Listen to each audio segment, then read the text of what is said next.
Halo semuanya, selamat datang di bedah materi kita kali ini. Pernah nggak sih perhatiin kalau belakangan ini banyak banget teman-teman atau pedagang langganan kita yang mulai cabut dari marketplace digital? Nah, hari ini kita bakal mengupas tuntas fenomena itu lewat sebuah artikel mendalam dari media dakwah Indonesia. Kita nggak cuma bakal cari tahu kenapa banyak banget usaha mikro dan kecil atau UMKM kita yang memilih eksodus alias keluar dari platform online, tapi kita juga bakal membedah akar masalah sistemiknya. Dan yang lebih menarik lagi, kita akan melihat alternatif solusi ideologis yang ditawarkan oleh sumber ini. Penasaran kan? Yuk, langsung kita mulai. Oke, mari kita bedah ini. 30%. Kedengarannya mungkin cuma angka ya, tapi buat pedagang kecil, ini benar-benar kenyataan yang pahit banget. Laporan kata data yang dikutip di artikel ini menyebutkan kalau total potongan biaya layanan di marketplace itu sekarang bisa nyampe 30% dari hasil penjualan.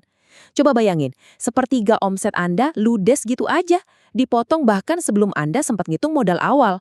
Buat UMKM yang margin keuntungannya aja udah mepet, angka 30% ini jelas pukulan telak yang bikin napas mereka kembang kempis buat bertahan. Biar lebih gampang, ini dia peta perjalanan kita di pembahasan kali ini. Pertama, kita bakal ngecek langsung realita eksodus para pedagang. Terus, kita analisis akar masalahnya, monopoli digital. Ketiga, kita intip dilema serba salah yang dihadapi negara. Dan terakhir, kita akan bahas tuntas solusi berbasis ekonomi Islam yang diajukan penulis artikel. Kita masuk ke bagian pertama, eksodus dari marketplace. Kenapa UMKM pada mulai pergi? Dulu kan platform digital ini rasanya dipuja-puja banget ya. Dianggap sebagai jalan pintas yang super praktis buat UMKM menjangkau pasar luas. Tapi ironisnya, platform yang dulu ngebantuin mereka merintis jalan, sekarang justru bikin mereka lari menjauh. Kok bisa?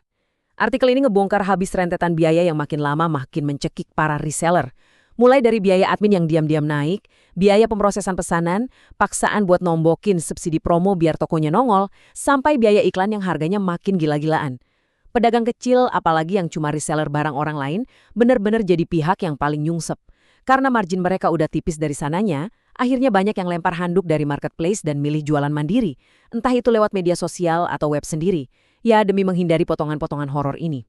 Dan ini membawa kita ke bagian kedua, monopoli digital. Era bakar uang sudah benar-benar usai. Nah, yang benar-benar menarik dari poin ini adalah transisi besar-besaran yang lagi terjadi. Ingat kan zaman dulu, ongkir digratisin, promo di mana-mana. Masa-masa manis itu sekarang diganti sama fase di mana korporasi mulai panen profit abis-abisan. Penulis artikel ini meminjam istilah dari pengamat teknologi Cory Doctorow, yaitu enshittification. Kedengarannya emang agak kasar, tapi secara netral ini mendeskripsikan siklus pergeseran ekonomi digital. Platform itu awalnya emang sengaja rugi buat manjain kita, baik pembeli maupun penjual. Tapi begitu pasarnya udah kepegang penuh dan kita ngerasa nggak bisa hidup tanpa mereka, mulailah platform ini memeras kedua belah pihak demi meraup untung maksimal buat korporasi. Kalau dibedah, prosesnya itu ngikutin 3 langkah yang cukup predictable. Langkah pertama, tebar subsidi gede-gedean buat narik massa. Langkah kedua, setelah semua orang pada ngumpul di situ, mereka kunci pasarnya. Algoritmanya diatur sedemikian rupa sampai kita benar-benar ketergantungan. Nah, barulah masuk langkah ketiga. Pemerasan secara sistematis. Toko-toko kecil tiba-tiba hilang dari pencarian, kecuali mereka mau bayar biaya iklan. Konsepnya berubah jadi pay to play. Platform sekarang jadi penguasa tunggal yang bisa nentuin toko siapa yang laris manis dan toko siapa yang tenggelam tanpa sisa. Sekarang kita masuk ke bagian ketiga, dilema negara. Ini benar-benar situasi yang lumayan tricky. Dan ini dengan sangat apik menggambarkan dilema yang dihadapi pemerintah kita loh. Menanggapi jeritan UMKM, pemerintah lewat Kementerian Perdagangan kan udah merilis revisi Permendag 31 tahun 2023 buat nambah transparansi dan ngelindungin pedagang kecil. Tapi masalahnya nggak sesederhana itu. Menurut analisis dari artikel ini, posisinya ibarat buah si malakama. Di satu sisi, pemerintah wajib banget ngelindungin UMKM lokal dari biaya-biaya platform yang nggak masuk akal. Tapi di sisi lain, kalau aturannya terlalu ketat dan bikin platform raksasa ini gerah, ada ketakutan investor global bakal narik duit mereka dan pergi dari Indonesia. Karena suka nggak suka, mereka ini krusial banget buat ekosistem pertumbuhan ekonomi nasional saat ini. Dari sinilah artikel tersebut memberikan kritik tajamnya terhadap sistem kapitalisme yang berjalan sekarang. Menurut sumber kita, dalam kerangka kapitalis, negara ujung-ujungnya cuma jadi regulator yang pasif. Teknologi dilihat murni sebagai mesin pencetak uang, bukan fasilitas pelayanan publik.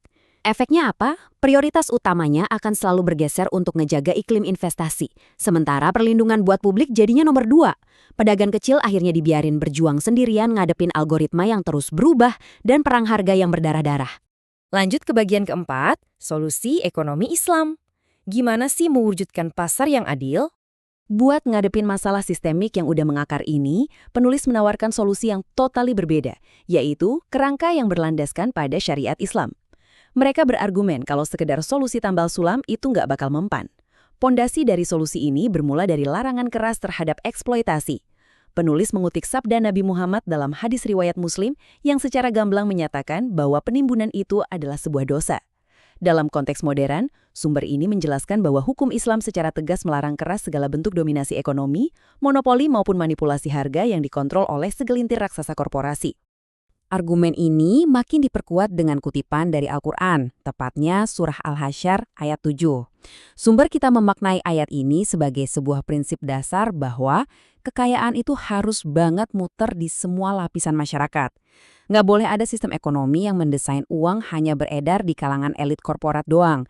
Sementara pengusaha-pengusaha kecil di bawah sana malah kelaparan di tengah-tengah transaksi digital yang katanya bernilai triliunan itu. Jadi, poin krusialnya adalah transformasi dari peran negara itu sendiri. Dalam sistem pemerintahan yang diusulkan oleh penulis, yakni khilafah, negara itu bakal bertindak sebagai riayah syu'un al-ummah atau pengurus urusan rakyat yang aktif. Nggak cuma nongkrong jadi pengawas pasif, negara akan secara langsung menunjuk kadi atau hakim buat ngawasin pasar, baik itu pasar fisik maupun digital. Tugas utamanya, mastiin nggak ada lagi praktik riba, monopoli, kartel, atau penipuan dalam transaksi. Kalau kita rangkum perbandingannya menurut penjelasan artikel ini, di sistem kapitalis, teknologi dianggap alat pengeruk profit. Tapi di sistem Islam, teknologi adalah murni fasilitas pelayanan publik. Peran negaranya juga berubah drastis, dari yang cuma ngatur-ngatur secara pasif, menjadi pelindung aktif yang turun ke lapangan.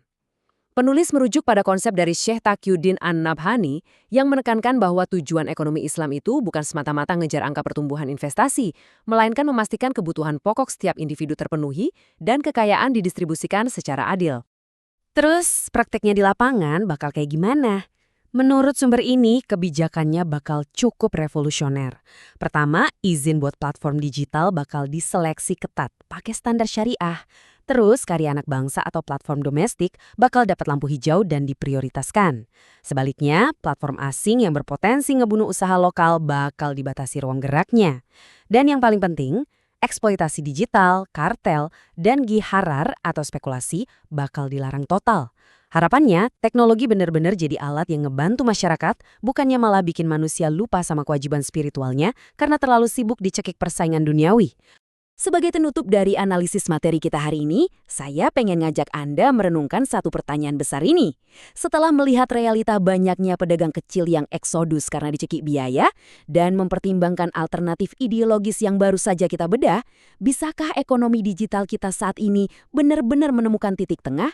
Sebuah titik di mana kita tetap bisa narik investasi global, tapi di saat yang sama juga ngasih perlindungan nyata buat pahlawan-pahlawan ekonomi kita di akar rumput? Ataukah seperti yang disarankan penulis artikel tadi, kita emang butuh perombakan sistem yang jauh lebih fundamental? Pasti bikin mikir keras ya.